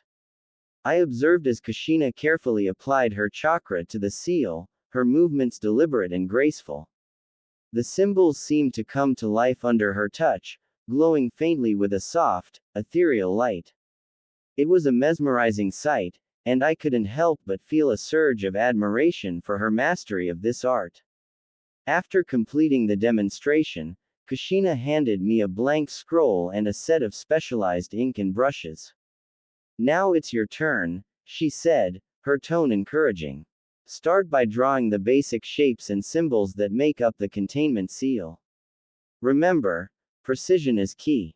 I took a deep breath and began to replicate the symbols I had seen in her demonstration. It was a challenging task, requiring utmost concentration and a steady hand. Each stroke had to be perfect, and I found myself erasing and redoing several times before I was satisfied with my work. Minato departed with his team and made his way towards the front lines, where the Hidden Leaf Shinobi were under attack by the Hidden Stone Shinobi army. He increased his pace so that he would be able to provide assistance to his team, who were tasked with destroying the Canopy Bridge.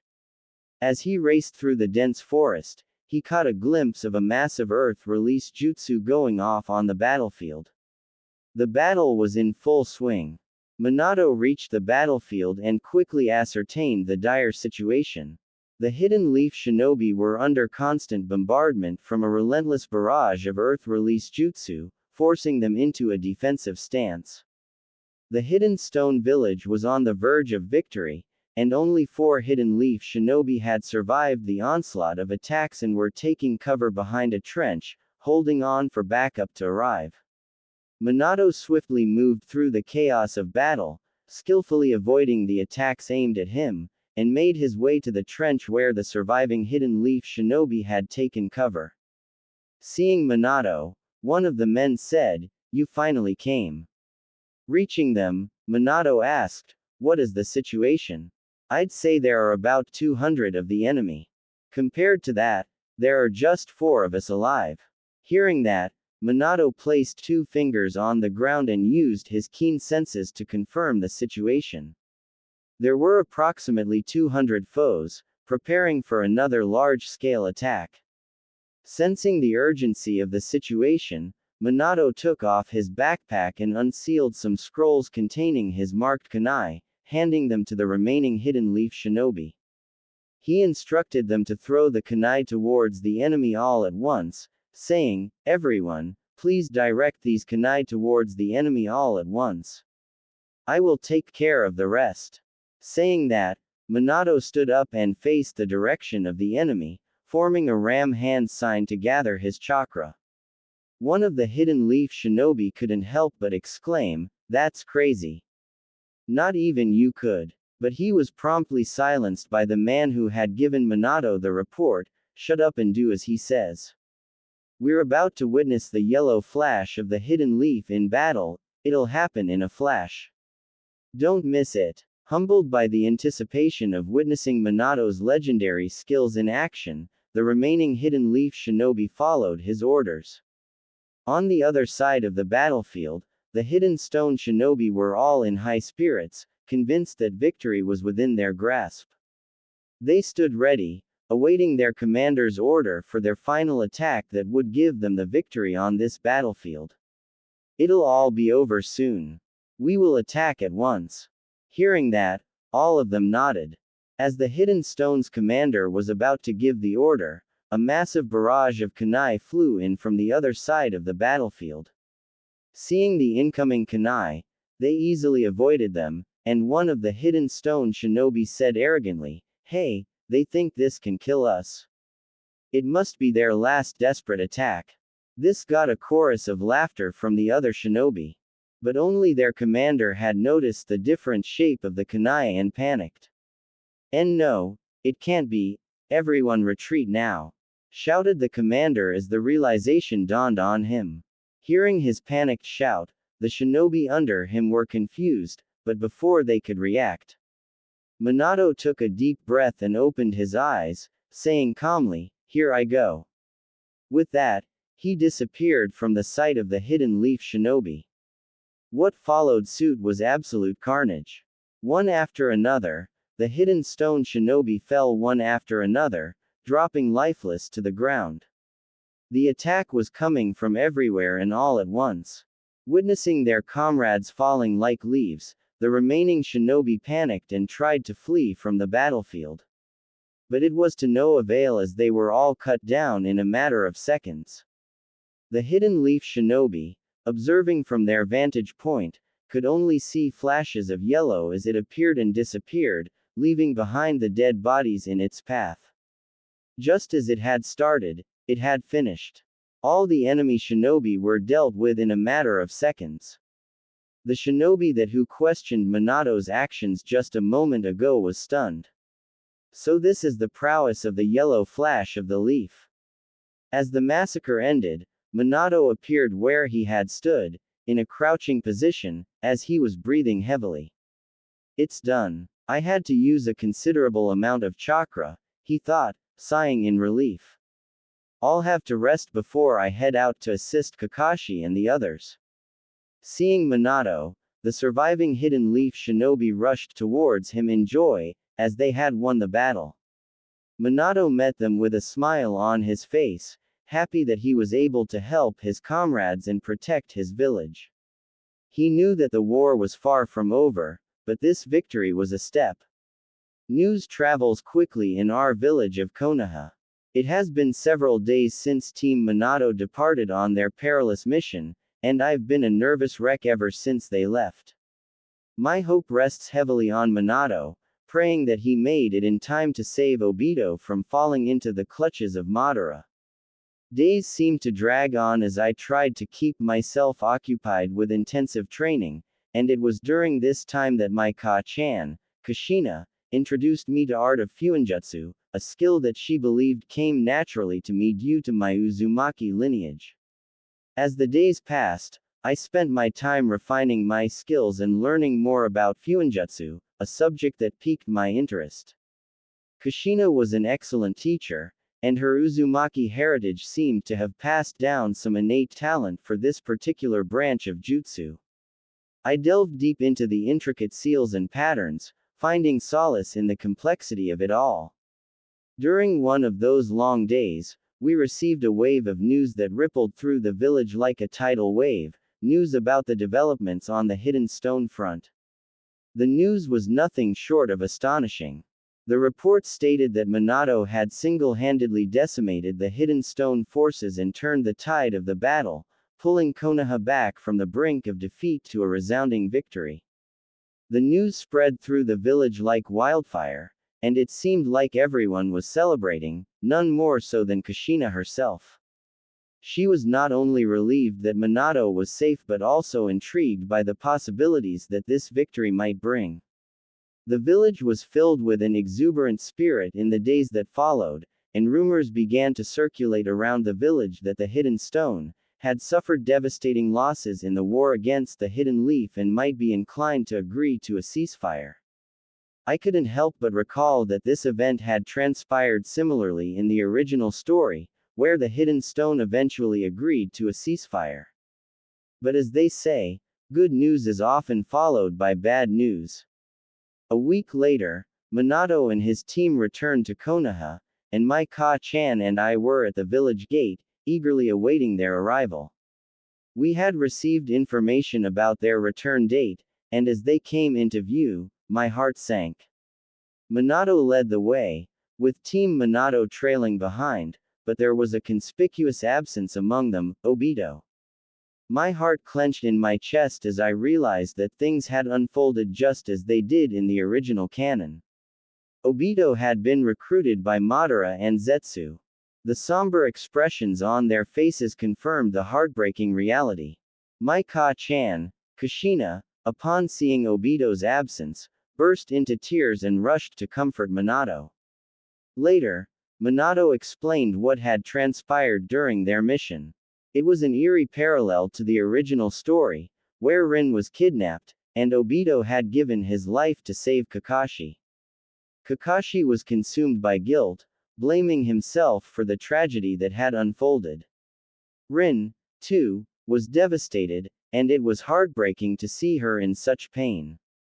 However, it was Kakashi who seemed to bear the heaviest emotional burden. His demeanor had undergone a significant transformation. Previously, he had been known for his arrogance and his strict adherence to rules, but now, he was a changed man.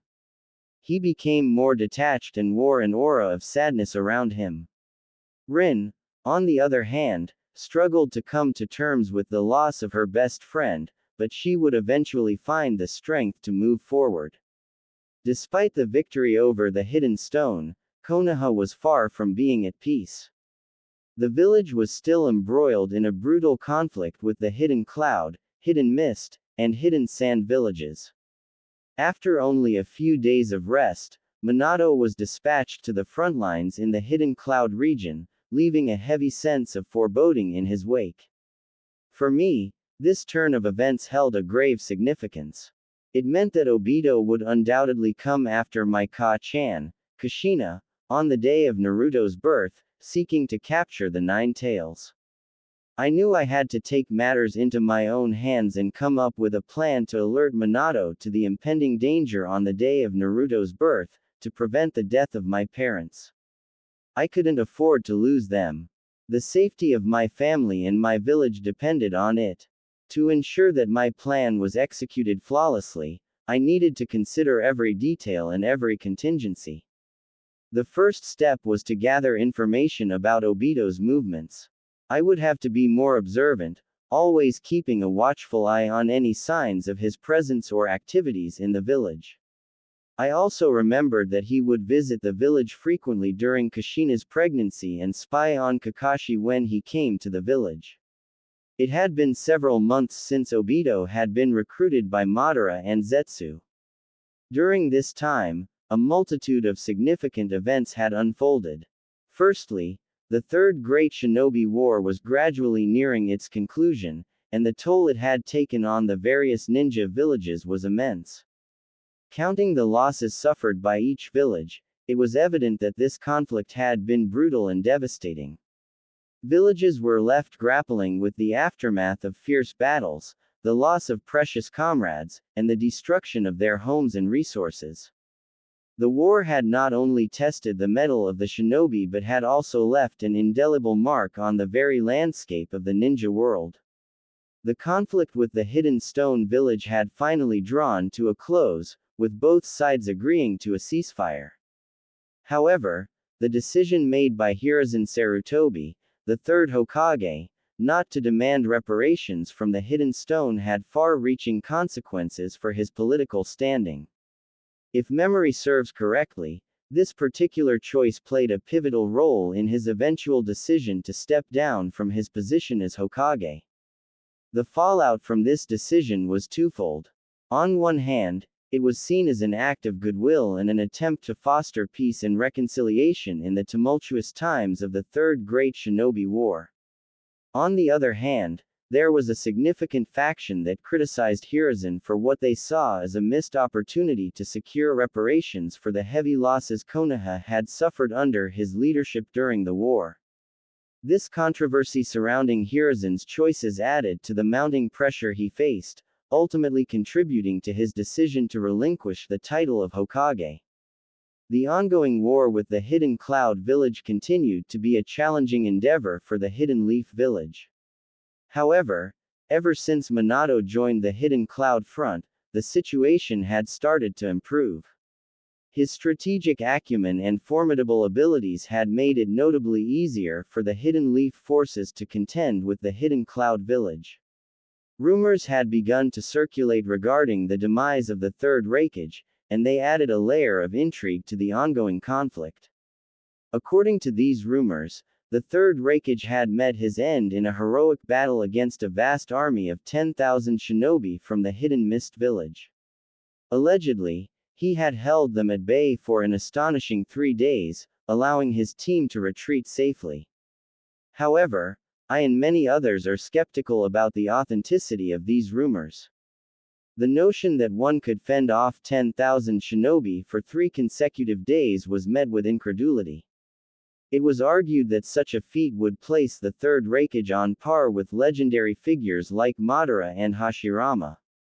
If that were the case, it stood to reason that he could have single-handedly turned the tide of the war by decimating entire armies, much like Minato had done with approximately 200 shinobi against Hidden Stone Village. As such, doubts persisted, with some believing that these rumors were merely a ploy by the Hidden Cloud Village to embellish the circumstances of their leader's demise and perhaps ease their ongoing hostilities. On the front of the Hidden Mist, the Hidden Leaf Village was also asserting its dominance, a triumph that followed the dramatic defeat of the 7 ninja swordsmen at the hands of Might Guy, who happened to be none other than Might Guy's father. The battlefield bore witness to an extraordinary showdown, where Might Guy valiantly clashed with and ultimately vanquished half the members of the formidable 7 ninja swordsmen of the Mist.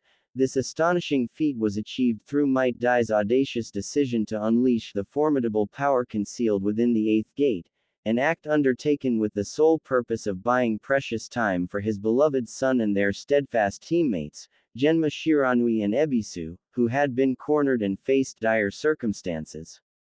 Amidst these tumultuous events, Kakashi and Rin, who had been grappling with the profound sorrow stemming from the loss of their comrade Obito, were assigned to join the fray on the Hidden Mist front. It would be during this period, to the best of my recollection, that the fated abduction of Rin Nohara would unfold. This abduction would ultimately lead to her becoming a host for the Three Tails, her mind manipulated, and her life cruelly taken at the hand of the person she loved by jumping in front of an attack that Kakashi was about to use. This brutal sequence of events was orchestrated with precision by Zetsu and Madara behind the scenes. All in the hopes that Obito awakens his Mangekyo Sharingan and embraces the vision of an ideal world through the fabled Mugen Tsukuyomi that Madara had proposed. Regrettably, I find myself powerless to alter the course of these events, for they were meticulously devised by the insidious duo of Zetsu and Madara, who had exerted their control over the Hidden Mist. The exact timing of these events remains shrouded in uncertainty, leaving me with only a vague notion of when they are slated to unfold. On a serene morning within the village hidden in the leaves, nestled a few kilometers away from the village center, a secluded training ground witnessed the presence of two figures. One was a youthful individual, distinguished by a cascade of vibrant red hair. Beside him stood a man with a striking shock of yellow hair, renowned as the legendary Yellow Flash of the Hidden Leaf. The young one, now lying on the ground, panted heavily. He was none other than Kato Uzumaki, the son of the legendary shinobi. "That's enough for today, Kato," spoke Minato, his gaze fixed on his son, who lay on his back, struggling to catch his breath. "Nah, I can still go on," asserted the determined youngster, mustering shaky resolve as he pushed himself up from the ground, meeting his father's gaze. Witnessing this, Minato let out a sigh, addressing his son with a tone of admonishment. "You've been pushing yourself too hard these past few months, Kato. Training rigorously is beneficial, but you must also allow your body the necessary rest." Hearing his father's words, Kato couldn't help but release a sigh of his own. Since learning of Rin's tragic fate, he had immersed himself in relentless training, day in and day out.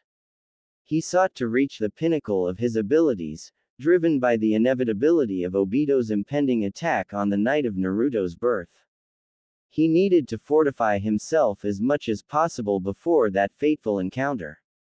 Yet, he grappled with the uncertainty of how to broach this impending threat with his father. "I'm sorry, Tu-chan. I just wanted to be as strong as you," Kato confessed, his words carrying a genuine desire to emulate his father's formidable strength. "You are still young, there's no need to rush things," sighed Minato, his palm finding its way to Kato's head, playfully ruffling his vibrant red hair. "You'll have plenty of time to surpass me. You should enjoy your childhood while it lasts," he advised, a small, tender smile gracing his face. "Let's head home. We shouldn't keep your mother waiting too long. With that, Minato and Kato made their way back to the village. Along the path, many villagers greeted Minato with warm smiles and nods of respect. His renown had soared after the Canopy Bridge mission, where he single-handedly secured victory for Konoha from a seemingly dire situation. Upon reaching their home and just as they were about to enter, an Anbu operative materialized in front of them, swiftly dropping to one knee. His voice was urgent as he conveyed, "The Hokage has requested your presence immediately in his office, Minato-san. Thank you for delivering the message, I'll be there as soon as possible," Minato replied with a serious tone. As the Anbu operative departed, Minato turned to Kato and instructed, "Tell your mother that the Hokage has requested my presence." With that, he too vanished in a swift flicker of movement. Kato, unfazed, made his way into the house to inform his Ka-chan about his two sons' whereabouts. "I'm home, Ka-chan," he called out upon entering. Kushina, upon hearing her son's voice, rushed out to embrace him.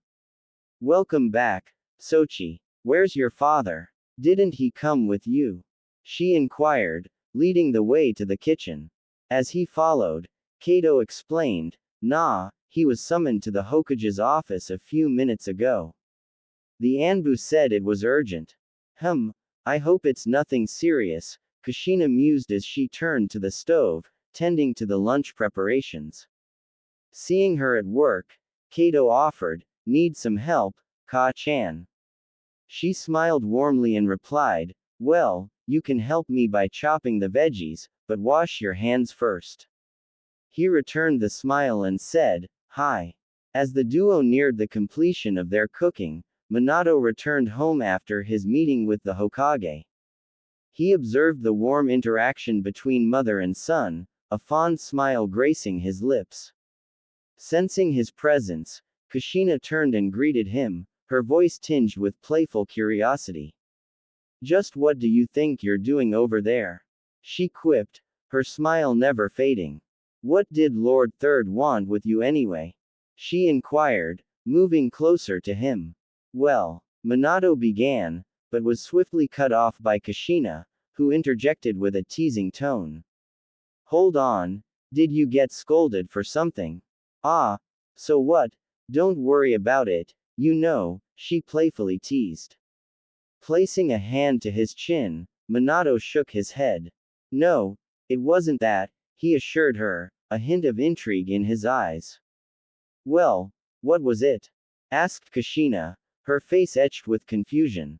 Minato hesitated for a moment, then confessed, "Well, he wants me to become the fourth Hokage." He looked a little bashful, as if the weight of the responsibility was sinking in. Kushina, still processing the information, started to reply, "Well, don't you mind what he says, the Hokage is just." Her words trailed off as she suddenly comprehended Minato's revelation. Her face registered shock. "Wait, what did you say, Minato?" Minato nodded solemnly. "I've just been named the fourth Hokage," he confirmed. Kushina's shocked expression transformed into one of pure joy. She couldn't contain her excitement, and in a burst of elation, she jumped up to hug him tightly. "Congratulations, she exclaimed, overflowing with happiness. Then, in a more serious tone, she added, "Thank you for all your hard work." Minato warmly thanked Kushina for her support. Kato, upon hearing the news, came forward with a bright smile and said, "Congratulations, To-san," expressing his genuine happiness for his father's achievement. The three of them spent the day celebrating this momentous occasion together.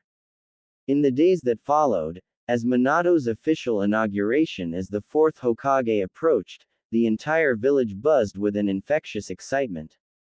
News of Minato Namikaze's appointment spread rapidly, engulfing the village in a fervor of anticipation and pride. The prospect of a new era under Minato's leadership filled the hearts of the villagers with hope and optimism, their spirits uplifted by the promise of a brighter future. On the day of the grand inauguration, Kushina and Kato found themselves standing on the rooftop of the Hokage building, surrounded by the village's leaders and department heads. They watched in solemn anticipation as Hiruzen, the outgoing Hokage, passed down the revered Hokage hat to Minato, the newly appointed fourth Hokage. "I'm counting on you, fourth Hokage," Hiruzen conveyed with a serious and weighty gaze. Minato accepted the hat with a deep sense of commitment. "I shall dedicate my life to it," he vowed. Turning away from the onlookers, he made his way to the edge of the building, where eager villagers had gathered. As he reached the edge, he paused, his hand gripping the hat, and then, with a flourish, he removed it, revealing his determined face. With great authority and pride, he declared, "From this day forth, I, Minato Namikaze, am the fourth Hokage." The villagers erupted in joyous celebration, welcoming their new Hokage with cheers and jubilation that would resonate throughout the village for the rest of the day.